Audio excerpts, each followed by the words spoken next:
যেই ঘরে স্ত্রী অল্পে সন্তুষ্ট হয় না, ওই ঘরের স্বামীটাই কিন্তু সুদ ঘুষের সাথে জড়িত হয়, অন্যের প্রতি জুলুম করে। শাড়ি দিয়েছে আরেকজন, কি 10,000 টাকার দামের শাড়ি, আর তুমি আমার জন্য মাত্র 6,000 টাকা বা 5,000 টাকা বা 2,000 টাকা দামের শাড়ি নিয়ে এসছো। ফকিন্নিগিরি আর কি কত করবা, এই শাড়ি আমি লাগবে না, যাও এবার ঈদে আমার শাড়ির দরকার নেই, রিটার্ন করো। তখন কিন্তু এই পুরুষ আন্ডার প্রেশারে পড়ে অপরাধ অন্যায় বিভিন্নভাবে হারাম ইনকামের সাথে জড়িয়ে পড়ে যায়। এই জন্য স্ত্রীদেরকে বলবো, প্লিজ, হ্যাপিনেস কিন্তু টাকায় হয় না, সম্পদে হয় না, হ্যাপিনেস আল্লাহর পক্ষ থেকে হয়। আমার বেতন বাড়ছে, ইনকাম বাড়ছে, কিন্তু ঘরের মধ্যে কি বারাকা নেই, শান্তি নেই। আগের মতো করে, মানে আগে যখন 5 বছর আগে ইনকাম করতাম, তখন ওই ইলিশ মাছ যেটা দিয়ে কিনতাম সাইজ আর কি বড় হয় না, পারলে ছোট হয়েছে। এর কারণটা কি? ঘরে বারাকা নেই কেন, অশান্তি কেন ঘরে? বিভিন্ন ধরনের অশান্তি লেগেই আছে। কেন লেগে আছে? Yes, right now I will talk about this matter. It's the most important part, কারণ এটা মানুষের জীবনের সবচেয়ে বড় বিষয়। বাংলাদেশে 1,000 কোটি টাকার মালিক আপনি, টাকা নাড়েন ঠিকই, তো নিজে সকালবেলা 2টো পাতলা রুটি, ডক্টর বলেছে 1 বাটি সবজি, লাভ কি ভাই? কি লাভ হচ্ছে? আপনি কার টাকা করছেন? আপনি ঋণ খেলাপি করেছেন 10,000 কোটি টাকা, 500 কোটি টাকা, 20 কোটি টাকা ঋণ নিয়েছেন, ব্যবসা কি বড় করেছেন, নিজে সকালবেলা 2টা পাতলা রুটি খাচ্ছেন। ভাই, এই টাকার কাজটা কি? এর মানে হচ্ছে বড়লোক হচ্ছেন ঠিকই, সুখ নেই। কারণ সুখের সাথে পয়সার কোনো সম্পর্ক নাই। নিশ্চয়ই আমরা অনেকে কি পড়েছি না ক্লাস 8-এ, অর্থই অনর্থের মূল।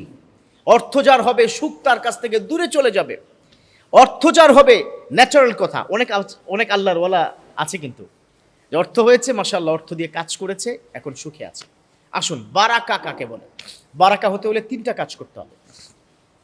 আপনি যদি বারাকা লাইফে, বারাকা বুঝছেন তো, বরকত, রহমত, বরকত, সুখ, শান্তি, এটা যদি চান, if you want be happy, then you have to follow minimum 3 rules. 3টা রুলস অনুযায়ী আপনি ফলো করেন। 1, আপনি যদি কি হতে চান, সুখী হতে চান, ঘরে কোনো খাবার অপচয় করবেন না।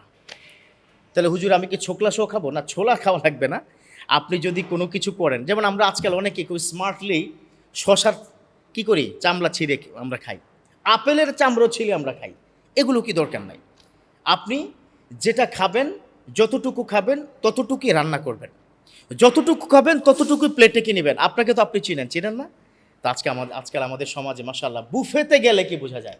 মোটামুটি এখানে যারা আছেন এর মধ্যে অনেকেই বুফে খান, মিডিয়া কর্মী যারা আছেন মাশাআল্লাহ তারা তো আরও খায়।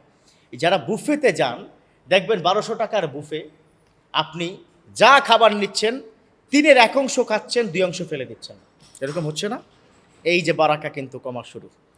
অথচ আমার বিশ্বনবী শেষ পর্যন্ত প্লেটটা চেটিপুটে খেতেন।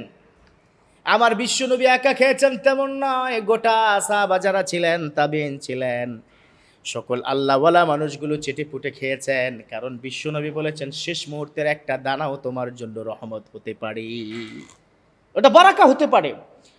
তুমি আজকে ভাত খেয়েছো ধরো 10,000 পিস, কিন্তু শেষের 10,001টা, এটা কিন্তু তুমি প্লেটে, আরে এটা কি খাবো, কিন্তু তোমার 10,000 পিসের মধ্যে বারাকা ছিল না, বাট একটা দানার মধ্যে আল্লাহ বারাকার কারণে পুরো 10,000 খাবার আল্লাহ কবুল করে নিয়েছে। সুবহানাল্লাহ।